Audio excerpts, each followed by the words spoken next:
তাহলে শুধু বই থেকে গেলে তো হবে না, বই থেকে চলে গেলেও মাজার যখন দেখবে ভবিষ্যৎ প্রজন্ম, সেই মাজারের ইতিহাস কি যদি খুঁজে দেখে, তাইলে দেখবে এখানে ইসলাম কারা প্রচার করেছে, ইসলাম কারা এনেছে।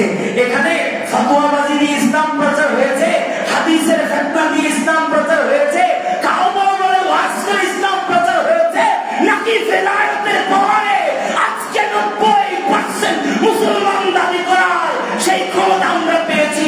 সেটা ভবিষ্যৎ প্রজন্ম জানলে আসলিয়ত বুঝে যাবে। ভণ্ড ধূর্তবাদ যারা হাদিসের ফিতনা, আহলে কোরআনের ফিতনা, যারা শিয়াবাদের ফিতনা, খারেজি রাফিজিয়তের ফিতনা বাংলার জমিনে প্রচার করছে, তাদের মুখোশ উন্মোচিত হয়ে যাবে। সেই জন্য মুখোশ যাতে উন্মোচিত না হয়, আগে শাহজালালের মাজারে আঘাত করতে চায়, গরিব নওয়াজের মাজারে আঘাত করতে চায়।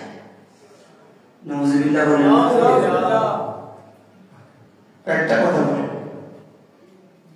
হিন্দুরা মাজারে মন্দির খুঁজতেছে, মসজিদের ভিতরে কি খুঁজতেছে? মন্দির। বাবরি মসজিদে মন্দির আছে নিচে, দিল্লির শাহজাহান মসজিদের নিচে মন্দির আছে, আজমির শরীফের মসজিদের নিচে কি আছে? কি বলরা তোরা ভগবান দিয়ে আপনি মসজিদের নিচে দেখা মুসল্লিরা কেন নিচে দিকে তোরা ভগবান দেয়, ঠিক নয়? হিন্দুরা বলতেছে যে তোরা মসজিদ দেয়া কিন্তু নিচে আর কি আছে? মন্দির আছে। মানে মুসল্লিরা দেখে সবসময় ট্যাঙ্কি রোমরে এর নিচে দিকে আছে, মন্দির আছে।